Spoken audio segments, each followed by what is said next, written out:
Star Wars Jedi Survivor has all types of secrets and Easter eggs, but there is one that absolutely trolls the players. When you're exploring Kobo, you'll stumble across this cave that seems normal until you look closer and realize there's an invisible hole in the wall. Now these shortcuts are usually quick, but you're forced to squeeze through this for 5 minutes in the dark until eventually you'll find this. Interesting.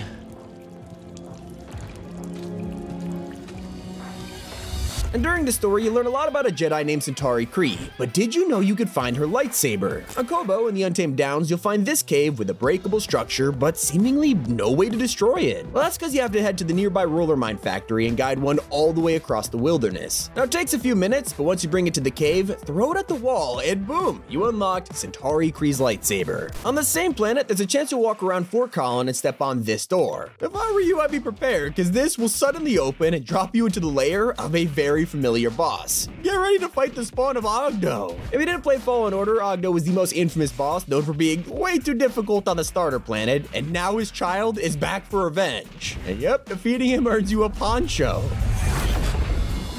On that note, Cameron Monaghan is the actor for Cal Kestis, and he has a very strong attachment to, well, his poncho. Gameplay, characters, but you haven't mentioned a poncho. Will there be a poncho in the game? Poncho. I mean, I'm not gonna leave the stage until we find out whether or not there's a poncho. Pretty funny, but there is a chance you hear the crew of the Mantis joke about it on their travels. And those outfits of his, I'm not even sure he cleans them.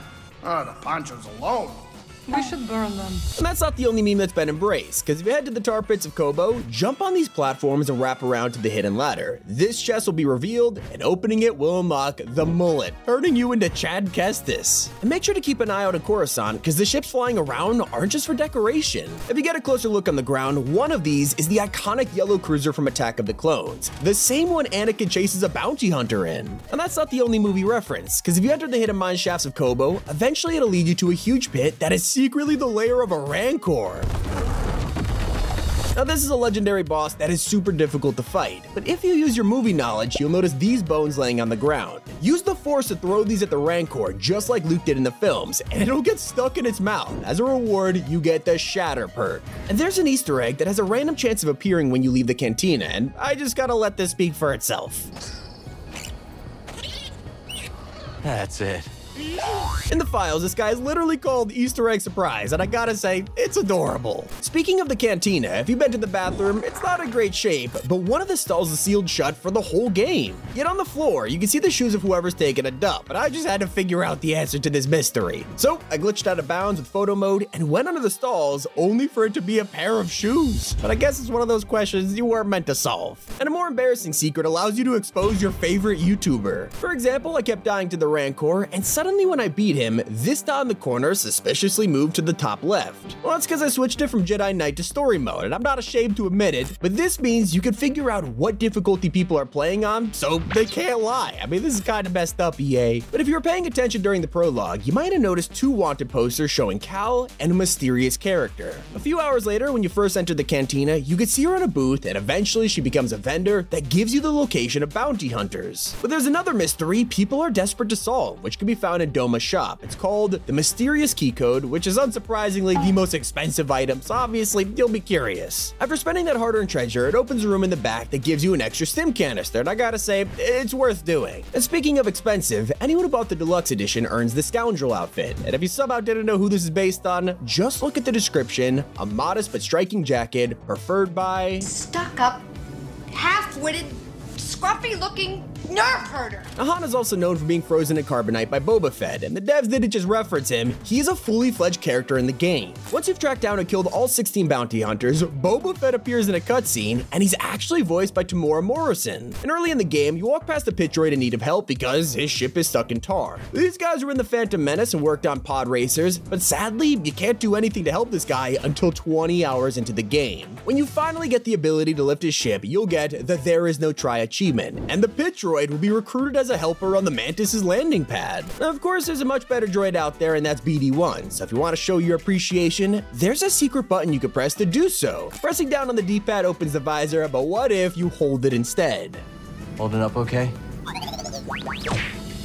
To keep the celebrations going, you probably realize the Cantina's atmosphere is missing something, and that's because the stage is totally empty. Well, if you use a mount to get up to this hill near the town, there's a duo waiting to talk to you. Yes, they are music producers who are more than happy to DJ at the Cantina. Now you've unlocked the jukebox that lets you pick from a variety of songs, and you can buy more at Doma's shop. Just make sure this guy isn't judging you, because there's a huge slug in the town that you could talk to, and he's super easy to spot from a distance. But if you thought he looked familiar, this is the same species that was in The Rise of Skywalker and took over the internet for a couple weeks. And make sure you pay attention to the story of Jedi Survivor, because the game is already making history in the Star Wars universe. You'll eventually come across characters like Z, who's a droid from the High Republic era. This is really important because she's the first character from this era to appear in a AAA Star Wars game, along with Centauri Kree and Dagan Gera. As for the original trilogy, there's a small reference to Return of the Jedi in the Cantina bar. Sitting on top of the beams, you could spot a miniature version of Jabba's sail barge. And that's not all, because the door you use to get into the building has a gatekeeper droid. These are the long eyeball things that were first seen at Jabba's palace in the movies, so it's an amazing attention to detail. That's just like Jedi Survivor's new gardening feature that can only be found on the roof. It starts pretty small as you explore the world and find seeds to plant. But then on Jeddah, near the temple, you could recruit Peely, who loves flowers, and she will help you expand the garden over time. But make sure to climb up the tower, because you'll discover a weird glowing crystal that begins a time trial minigame, where you have to kill enemies with a double-bladed lightsaber as fast as possible. A more interesting weapon is the Party Saber, which can be unlocked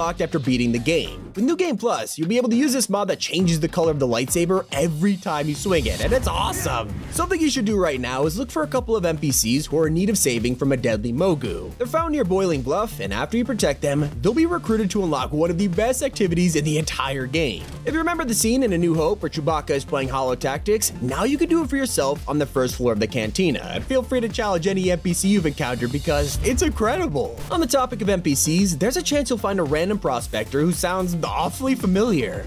The new fella. Howdy. Howdy back at you. This is actually Matt Mercer, who plays McCree in Overwatch, Levi from Attack on Titan, and confirmation is right there in the credits of the game. It's along with other cameos from actors like Steve Bloom, Yuri Lowenthal, and JB Blanc. And if you're wondering, Yuri plays the world's hardest boss called Rick the Door Technician. Jedi, get ready to die! A few moments later.